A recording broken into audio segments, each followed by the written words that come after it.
Hello, AP Bio. Welcome to our video lecture for Chapter 19, Descent with Modification. This chapter is arguably the most important chapter in the whole book. In terms of biology as a whole, this chapter is arguably the most important one. This is one that we definitely have to get right. We begin here with a picture of Charles Darwin, the man of the hour himself. So before we get into this, there's two things I want to sort of address here at the beginning. And I can kind of summarize them. These are things that kind of annoy me, to be honest. And I can summarize them as two statements that sometimes I hear people say, not just in school, but just in the world. And the two statements are, one, do you believe evolution? That statement. And the second one is, well, you know, it's just a theory. Those two sort of statements. And I have fundamental problems with both those statements, and I want to tell you why before we get into it. The first one, the idea of do you believe evolution? Well, that's the question itself indicates that the asker doesn't really know what a theory is, right? Science, or what science is not a belief system.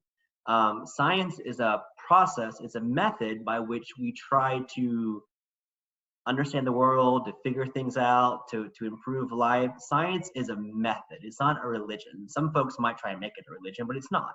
So saying whether you believe a theory or not, it's the wrong question.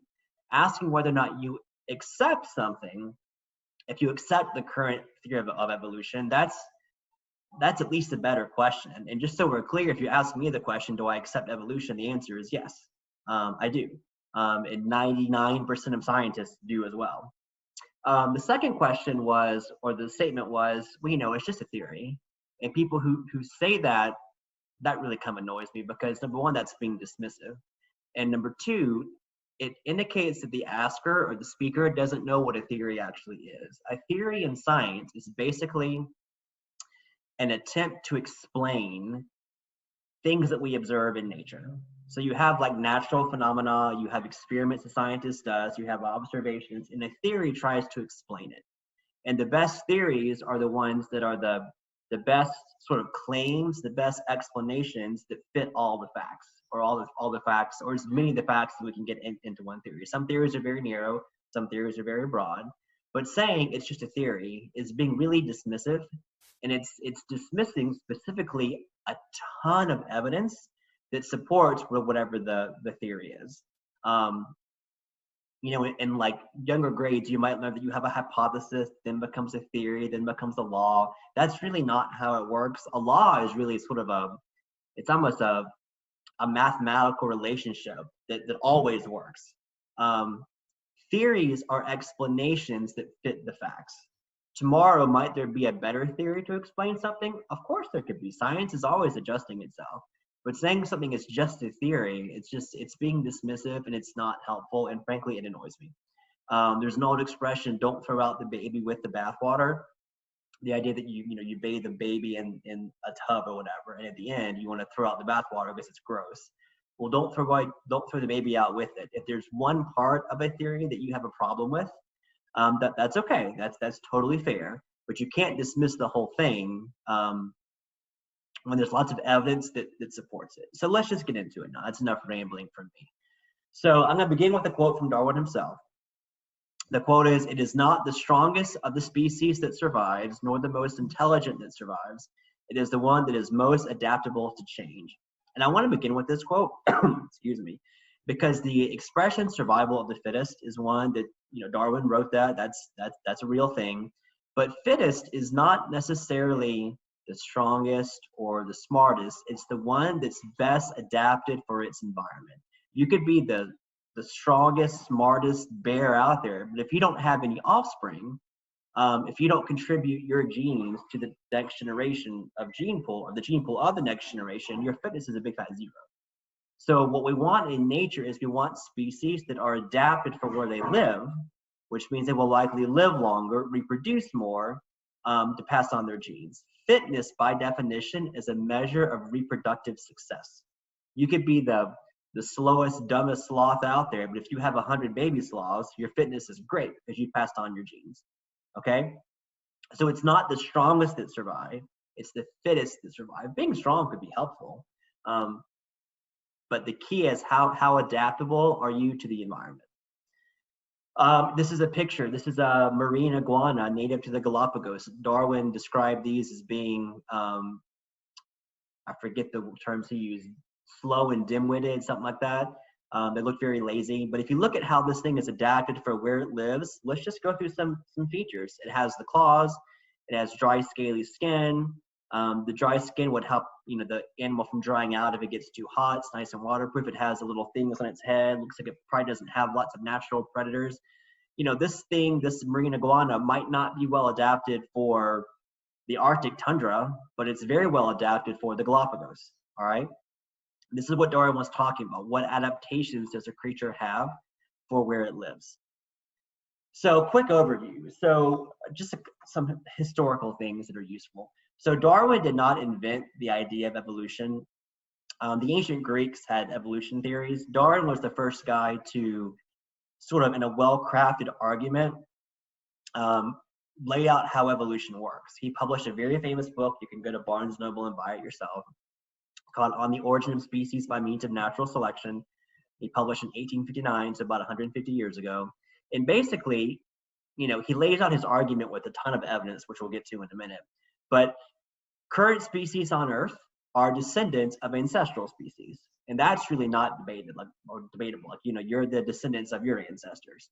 But he used the term descent with modification, which is another way of saying evolution. And basically, it's, you don't just descend from your ancestors, but as species descend, they also change. They get modified. The populations change. And how that is, we're going to get to in this chapter. So it's a process, all right? Descent with modification by means of natural selection, which we'll get to that later in this chapter, is sort of Darwinian evolution. Just some ideas that predated Darwin. So, the ancient Greeks taught evolution, but the problem is their two most influential thinkers, Plato and Aristotle, were not big evolutionists. Aristotle taught the idea that species were fixed on like a ladder, a natural scale, and they did not change. If Aristotle said it, it must be true, right? He got a lot of stuff right, but he also got a lot of stuff wrong too. Of course, his ideas were rediscovered after the Middle Ages, and they were thought to be the word because it's Aristotle. Well, some things he got wrong. Plato too. Carolus Linnaeus, skipping ahead to the 1700s, Linnaeus was a Swedish botanist, studied plants, and Linnaeus, ironically, also did not believe in or did not accept evolution. See, I just said it right there. Don't say believe, say accept. Linnaeus is the father of taxonomy, which is the science of classification. The whole binomial nomenclature method we use, the genus, species, name, Homo sapiens, that naming system Linnaeus developed. His famous quote is, "God creates, Linnaeus arranges." And he was not interested in evolution. He wasn't a fan of it, but he classified things based on their similarities in structure. So, you and a chimp, he would put closer together than you and a tulip, right? Well, Darwin would say the more closely you're related, the more recent you had a common ancestor. So you and a chimp, recent common ancestor. You and a tulip, very distant common ancestor. So using Linnaeus' classification scheme actually helps support evolution, even though he himself was not a fan. Kubier was a Frenchman, I believe. He's the father of paleontology.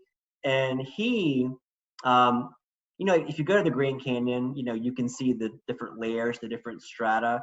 Typically speaking, the further down the strata is, the older it is. There's always exceptions. An earthquake can mix things up, or a flood.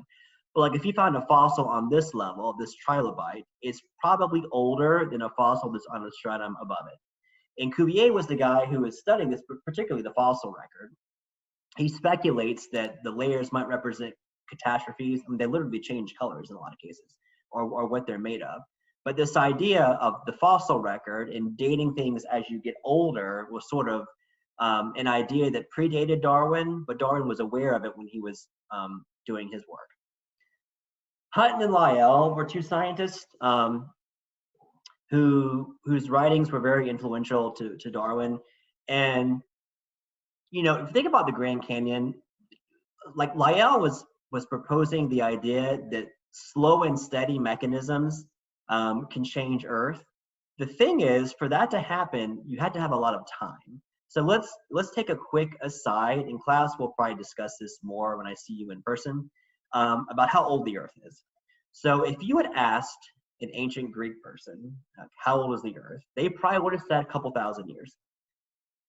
Ask yourself, how far back are the oldest human records, like ancient Mesopotamia or cuneiform, those things? And I want to say that's like 2500 BC, 3000 BC, something like that.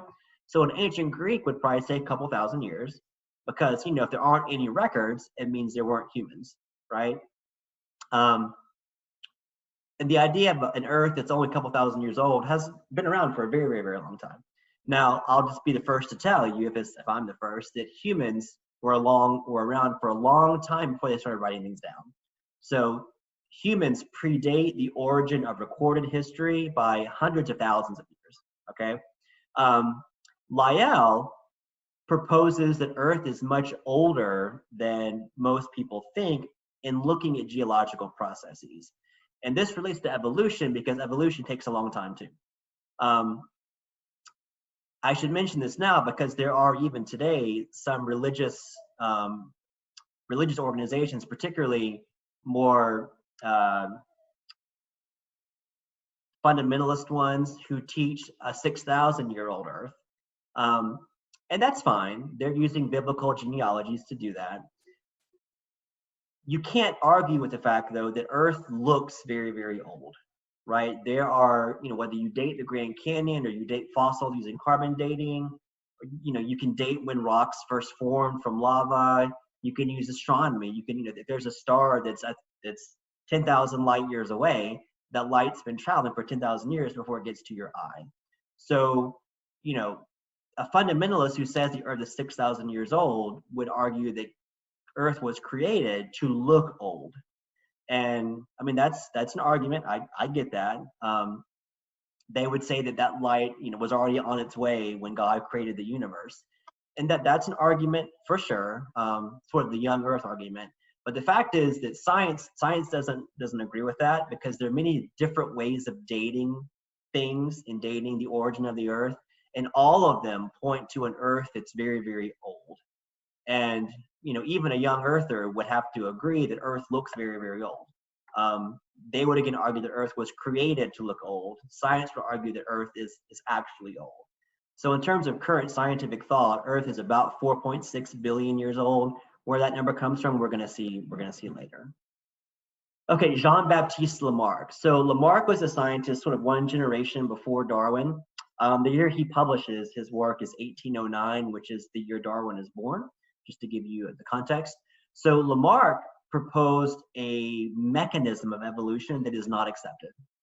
He's generally incorrect, but he was one of the first people to propose a mechanism, and he sort of sets the stage for Darwin. His theory involved the use and disuse of body parts and passing on of acquired characteristics. So an example would be like why giraffes have long necks. So, a giraffe is reaching for the highest fruit. If I stretch my neck, it will get longer. You can acquire traits over your lifetime. Lamarck was proposing the idea that the traits you acquire, you then pass on.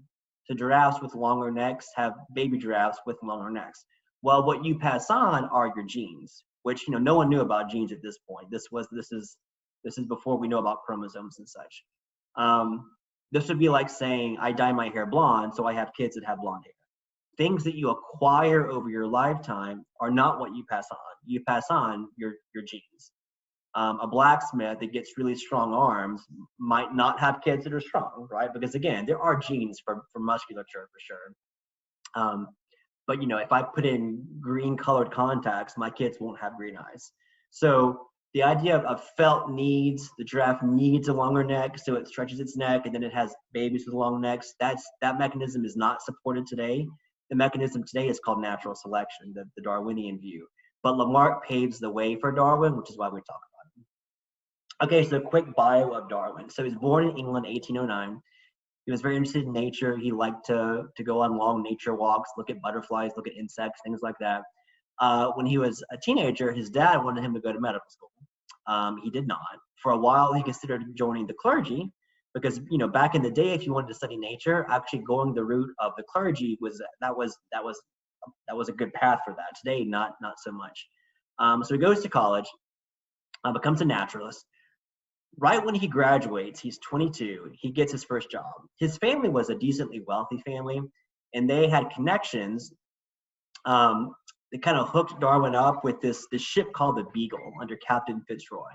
And the Beagle was about to go on a years-long map-making mission, particularly of the South American coast. If you look at a picture of where the Beagle went, it mainly went around the whole world, but you can tell it made lots of stops in South America.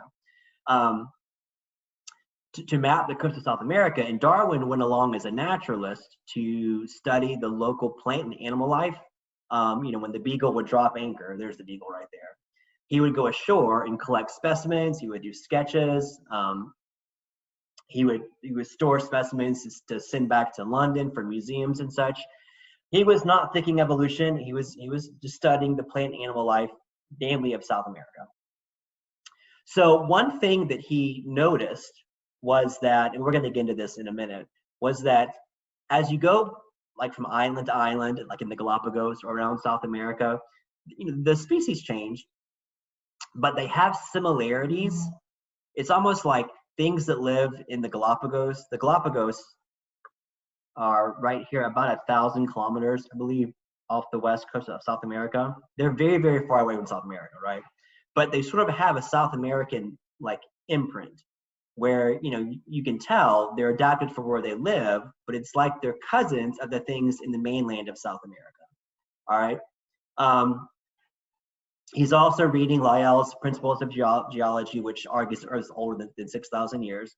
The Galapagos island chain, which is hundreds of islands, this just shows some of the bigger ones, were of particular interest to him. And let's go through a couple examples of what he finds. So Darwin's finches are very famous. Finches are birds, and he catalogs about a dozen species of finch. And basically what he finds is they're similar. They're finches. They look South American, but they differ in the size of their body and the size and shape of their beak. And the beak is important because the beak sort of dictates what the bird can eat. Cactus eater shaped beak. If you're eating seeds, you probably want maybe a smaller but stronger beak. If you're picking insects out of the bark of a tree, you want a skinny, narrow beak. So he could almost predict like where the bird lived by what beak it had. He also looked at obviously the Galapagos tortoises, or the different kinds of turtles or tortoises at the Galapagos. And there's ones there that are found nowhere else in the world, right? And he could sort of predict, like they all have different shape and size of the shell. He could predict like what island the tortoise came from by what shaped shell it had.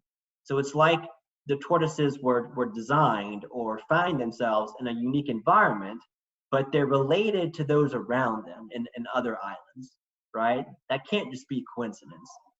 I want to read you, this is, just bear with me here. This is going to be quick story time. This is some text from On the Origin of Species. This is Darwin literally talking to you.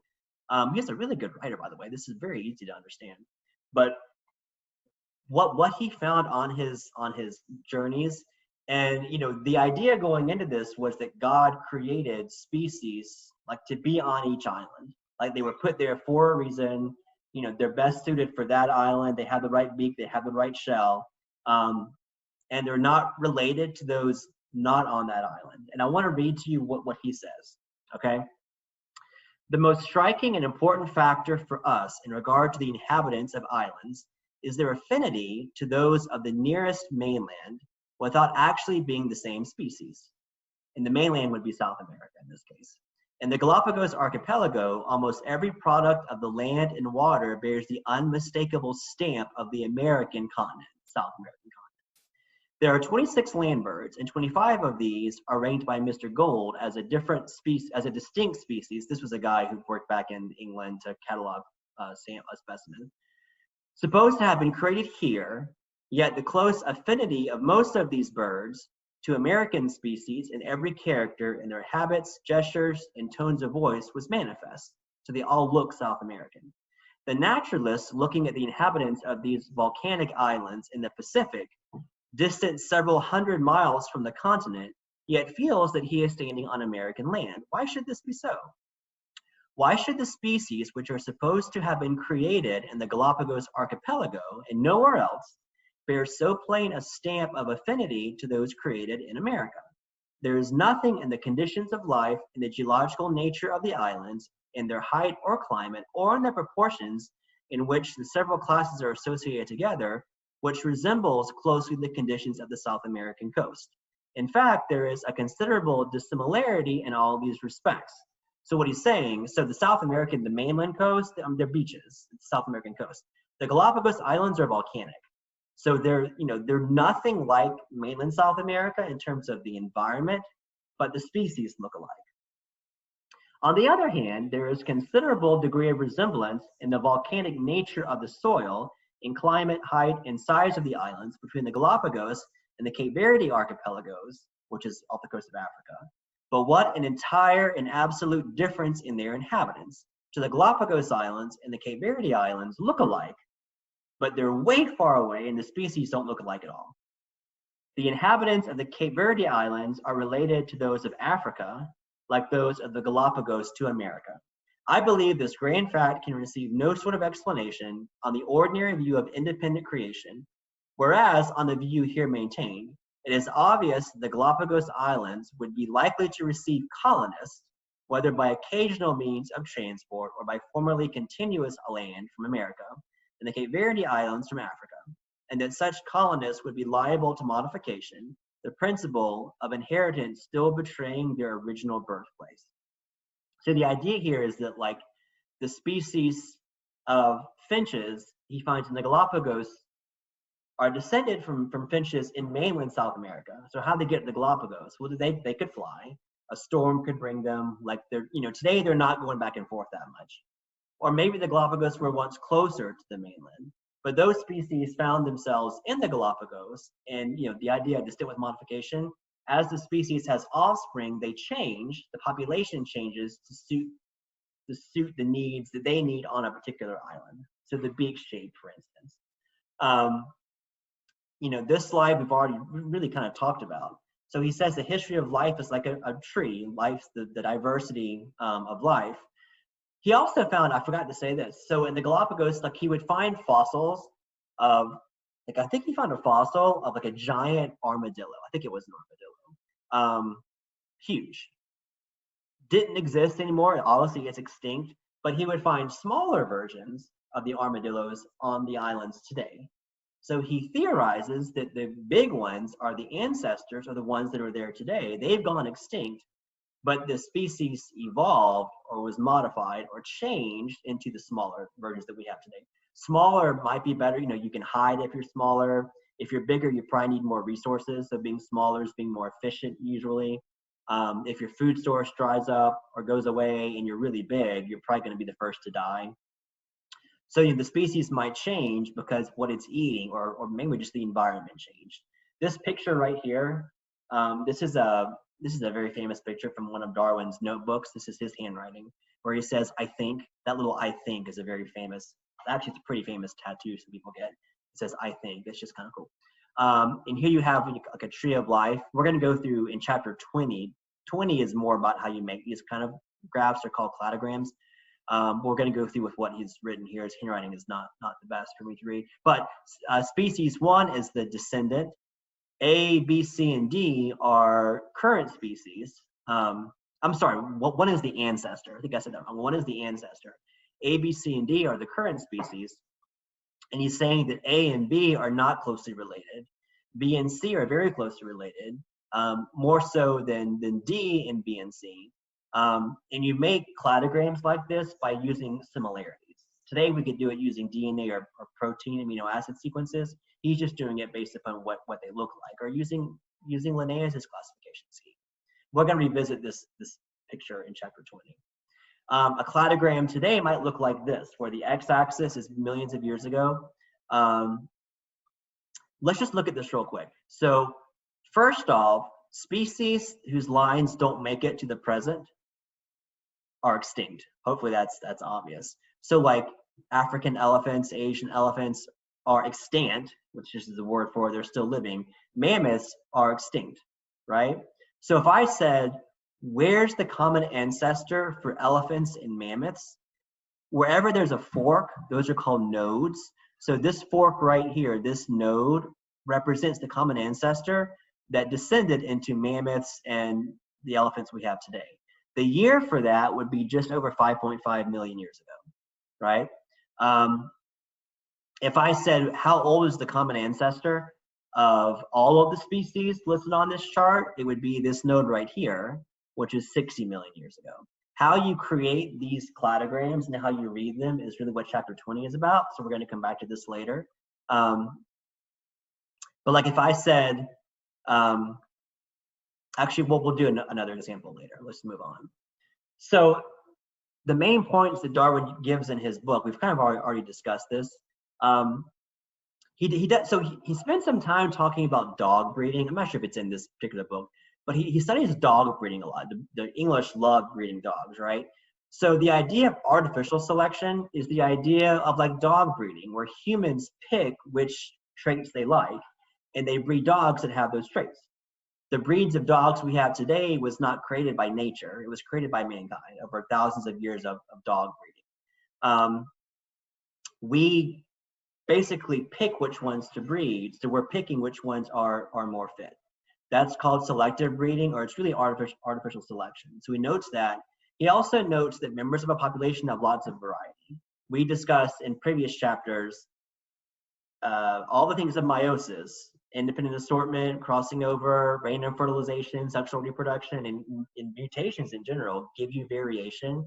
Nature likes variation because it's sort of like the raw material that natural selection has to act upon. But members of species have variation. All of these, this is another good example, all of these plant species, kale, Brussels sprouts, cabbage, broccoli, kohlrabi, these are all things that have descended from wild mustard plants, which don't look very appetizing. But based upon which plants you grow, you can sort of like change the species. We've been doing this with agriculture for millennia. If you go back 3,000 years and look at wild or natural corn or natural wheat, it's much smaller than what we have today. And what's happened is farmers, a farmer living in Mesoamerica, maybe the Maya, 3,000 years ago growing maize, you grow the crops. At the end of the season, you're probably going to keep some of the seeds to plant for next year, and you're probably going to keep the best seeds, or seeds from the best plants. The ones that grow bigger, the ones that are resistant to drought, the ones that are tastier. So times that by, millennia, humans have influenced agriculture or influenced plant life through agriculture. You're not going to keep the seeds of the worst plants. You're going to keep the seeds of the best ones. It's kind of like what Mendel did, choosing which plants to cross on a much larger scale. So whether it's agriculture, corn, wheat, or dogs, we have influenced species through artificial selection. Now, Darwin uses this term called natural selection, which is basically the same idea, except we're not picking, nature is picking what survives. And he observes that most species produce way more offspring than survive. And nature, most things that are born in nature die. Nature, it's really a jungle out there. Think about sea turtles. You might have you'll have lots of eggs laid. Most of those eggs won't result in a hatching or hatchling that actually gets to the ocean. Most of them either don't hatch or they die on the way. So nature, has these two things. One, their offspring has variation, and two, most of them fail. So the idea here is the ones that don't fail are the ones that have the best traits for their environment. This slide is basically what I just said. This picture is great because it shows two different species or two different types of moth. This is just camouflage. The light ones blend in with a light bark tree. The dark ones blend in with a darker tree. And obviously this is just camouflage. The ones that stick out are going to be the ones that are eaten by a predator. If you had a situation where the trees change, right now this darker one is more fit, but if the trees change for whatever reason and suddenly the lighter one's more fit, evolution might go a different path. The sort of selective pressure that nature puts on things, in this case it might be pressuring the species to be lighter, but if the trees change, the pressure might change to species that are darker. An example that I oftentimes give in class, this is just a summary of what we just said, is think about all the different colors that rabbits come in. Rabbits can be black, they can be white, they can be brown, they can be gray, they can be splotchy. You know, the variation comes ultimately from mutation, and then the mechanisms like random assortment, or random fertilization, independent assortment, crossing over, sexual reproduction, all those things we discussed in previous chapters. But you know, a rabbit that's white will blend in the Arctic. A rabbit that's brown will blend in, you know, a forest in South Carolina, right? So like a population of rabbits that has all the colors, put that population in the Arctic and come back in 100 years, they're all going to be white, right? Because the ones that weren't white got eaten. And white bunnies tend to have bunnies that are white. Same situation in our forest, the white ones are going to be the first to be killed because they stand out. The selective pressure goes a different way. So if all rabbits were the same color, the species would not be as sort of robust as it is today. You know, I kept saying in earlier chapters how nature likes variety. Well, variety makes the species better adaptable for different environments. You know, natural selection basically picks which traits are most fit. Those live longer, reproduce more, you get the idea. Fitness, again, I said this at the beginning of this presentation, fitness is a measure of reproductive success, all right? Being smart, being strong might be helpful, but again, the strongest, smartest bear out there that has no offspring, its fitness is 0. Just some great pictures of camouflage, different critters that blend in for their environment really well. So I want to go through a couple case studies, which are important. The AP exam loves doing case studies. So these are both from the book. So soapberry bugs, all right, soapberry bugs live in Florida, or these, in this case, it's in Florida. They eat off fruit, they eat seeds outside or inside the fruit, so they have these little long skinny beaks where they can poke in the fruit and extract the seeds. So in southern Florida, they're eating this fruit called balloon fruit, which has bigger fruits and their beaks are longer, all right? The balloon vine is native to Florida. And if you look here in the book, these two graphs are aligned vertically. So like if you notice, this one doesn't have an x-axis labeled. It's the same x-axis as this one. So like that's 6 millimeters, 7 millimeters, 8 millimeters. You get the idea. And look at the average beak size. In southern Florida, it's like, what's that? Like 8.5, between 8.5 and 9 millimeters. The red arrow represents species that were in a museum that happened before you had an introduced species called golden rain tree. Our golden rain trees are native to Asia, I believe. They were introduced at some point in the 20th century, and their fruit is smaller. And this graph shows what the population of soapberry bugs, what the average beak size was in central Florida, which here it's like between 7 and 7.5 millimeters. So the species has changed. The populations are different. Even though the museum species, before the introduction of the golden rain tree, and in southern Florida, for whatever reason, the balloon vine, in central Florida, the balloon vines aren't there anymore. I'm not sure why. The introduced species, the golden rain tree, has taken over. So what this is showing is a change in the frequency of different beak sizes, lengths, based upon what they're eating, okay? It's also worth discussing for a minute. This is actually a really important example. The deal with antibiotic resistant bacteria. So let's go through this case study. So Staphylococcus aureus is a bacterium. You know, your body is covered in bacteria, you know, in your nose, in your mouth, in your guts, on your skin. Staphylococcus aureus is a very common bacteria that's usually harmless. There are strains of it, though, that are resistant to an antibiotic called methicillin, which those bacteria can lead to MRSA, which these are the bacteria that can be flesh-eating bacteria. They're deadly. They can kill you. They're bad. Those are bacteria that are resistant to it. Now, the way antibiotics work most of the time is they block an enzyme or a protein that the bacteria needs to produce their cell walls. You don't have cell walls. So antibiotics don't really affect you hardly at all. At least like they don't kill your cells, but they do kill bacteria. So say you have enzyme B, and enzyme B the bacteria needs to make its cell wall. If the antibiotic blocks enzyme B, the bacteria can't make its cell wall, it can't grow and divide. Eventually your immune system will come find it, it'll come kill it, and you really don't get sick. Antibiotics prevent bacteria from dividing, okay? So if they're resistant to it, so the ones that are resistant, the MRSA bacteria, they don't use enzyme B to make their cell walls. They use enzyme B2, I'm making up the names. They use a different enzyme that methicillin doesn't work on, so they're resistant, okay? Now, here's the big deal. So let's say right now, I have some MRSA, say I have 5 MRSA bacteria in my mouth.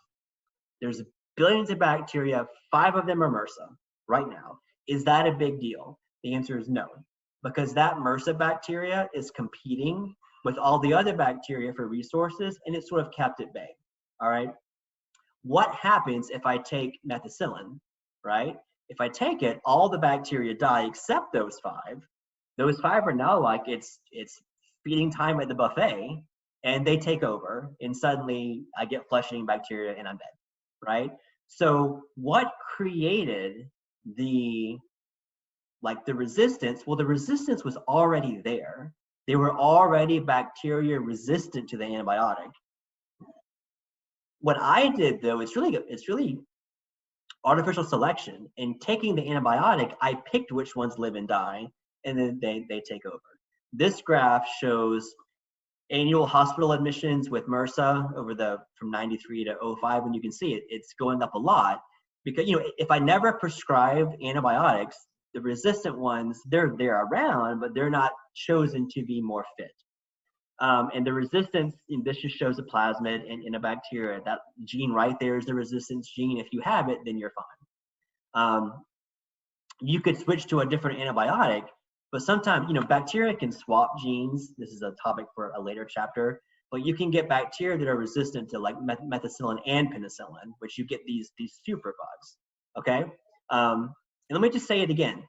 We did not create the resistance. The resistance was already there. We just chose those bacteria to be more fit. One more example, if you've ever had, so thrush in your mouth is a fungus. Google thrush. It's like a white, awful, like you can't scrape it off. It covers your tongue and your mouth. Everything tastes terrible. It's a fungal infection of your mouth. It's gross. The fungus that causes thrush is in your mouth right now, more than likely, but it competes with the bacteria in your mouth also, so it stays at bay. I had thrush once, and I had it when I had strep throat years ago.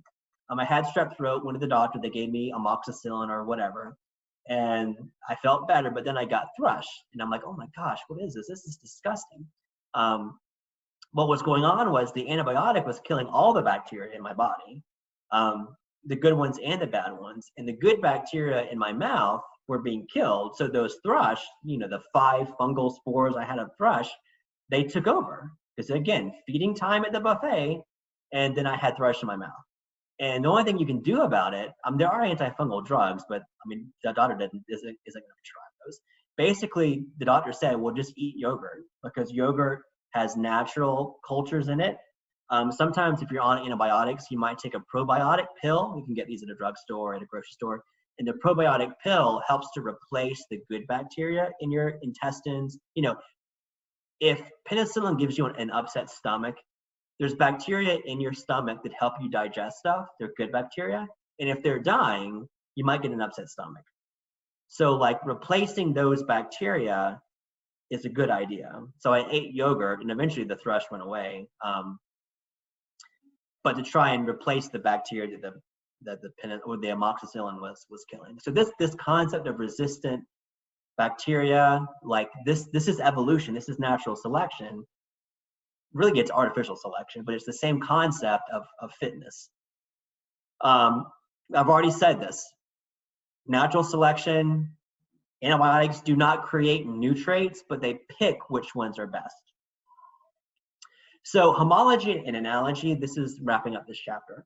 Really important concept. So look at the diagram real quick. So this shows the bone structure of a human arm, a cat leg, a whale fin, and a bat wing.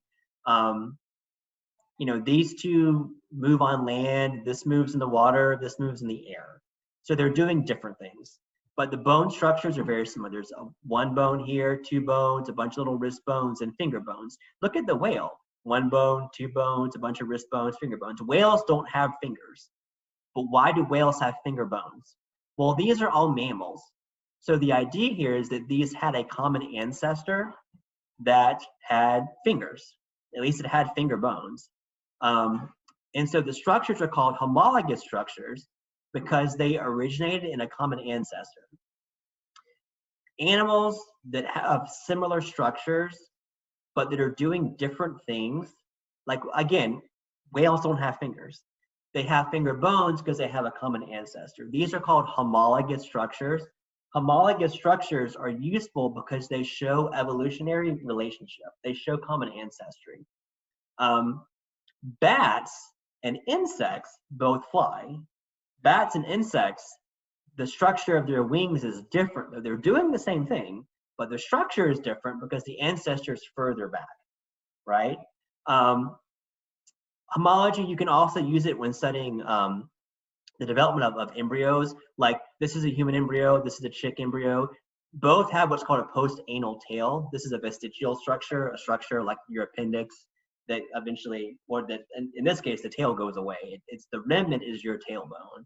In a chicken, it would develop into the tail. But these are structures that you can see in the embryonic stage that also show comparative embryology, that show like relatedness in terms of evolutionary history. So it's note to say what homology is not. And homology is not analogy. And these words get confused. So look at the picture. Sugar gliders are cute little mammals, native to Australia. Flying squirrels, native to North America. They look similar because they're both doing the whole flying through the air thing, but they don't have they're very, very far away. So the common ancestors got to be very, very distant. Those structures are analogous. Those are features that are similar because they've evolved to look similar. It's called convergent evolution. Nature has pushed them in the same direction, but they don't look alike because they have a common ancestor. So homology, this slide, homology is useful in studying evolutionary relatedness. Analogy or convergent evolution is not useful, okay? Let me say it again. Homology is good for evolutionary studies. Analogy is not, okay? We're gonna come back to this topic more in chapter 20. The fossil record is great. You can see species that are extinct. This is showing some kind of bone in dogs. Cetaceans are mammals that live in the ocean, like whales. Here you see a pig, here you see a deer. The bone is similar. Notice in the dog bone, like here you have the two little bumps at the bottom. The dog only has one. So in terms of relating these in a cladogram, you would probably put these three closer together than the dog because the bone structure is different. You know, fossils are great for comparing things to ancestors that might be extinct. Later, we're going to talk about human evolution, all the human ancestors like the Australopithecus, Homo habilis, Homo erectus, all those species of hominid that we find in Africa that are extinct.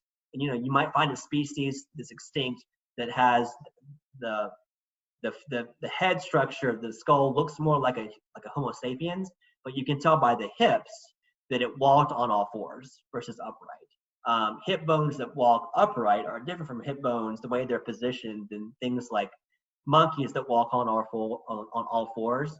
So an ancestor that has more of a Homo sapiens-like skull, but more of a monkey-like hip, well, that thing is extinct, but that shows you, that could be a common ancestor of, say, humans and chimps. It shows you evolutionary relatedness. So fossils are very, very important. We'll get into that more later. This shows a cladogram of using the bones. These things, ungulates, I guess is how you pronounce that. So these three species are extinct. Quick question, what's more closely related? Living cetaceans, this branch like whales, or actually, different question. What's more related? these two things, the even-toed ungulates and hippos, or hippos and cetaceans. What's more, so this is A, this is B, this is C. What's more related, A and B or B and C? The common wrong answer is A and B because they're by each other on the chart, but that's not how you read these. You read these by looking for the common ancestor. Hippos and cetaceans, their common ancestor would be this thing right here, this node, which is about 54 million years ago or so, all right? The ancestor of hippos and even-toed ungulates would go back here to about 57, 58 million years ago. So what you're next to on the chart isn't necessarily what you're most related to. It's how far back the common ancestor is. And chapter 20 is all about these charts, so we're going to do more of these later. I want to end with the term biogeography. So this is just studying the distribution of species, like Darwin did with the finches. You know, the idea of Pangea, you know, there are species of like freshwater crocodile, fossil I should say, native to Africa and South America. That's, you know, there's an ocean between those. They're freshwater, so they weren't swimming. Well, in Pangea, those two landmasses were closer together. You find fossils of ferns in Antarctica. So studying where things are distributed, especially when the land masses can move, like with plate tectonics, that's also useful. The word endemic just describes a species only found in that one spot, like the tortoises in the Galapagos, or, you know, the Tasmanian devil in Tasmania. Endemic just means they're only found in that one spot. Islands like the Galapagos frequently have endemic species. They're only found there, but they're related to things in the nearest mainland, which is what Darwin was saying, whether it's South America or Africa. And the idea is that they're descended from a common ancestor in the mainland. Okay, so that was a lot for one chapter. We're going to stop there. Hope that was helpful, and I will see you guys next time.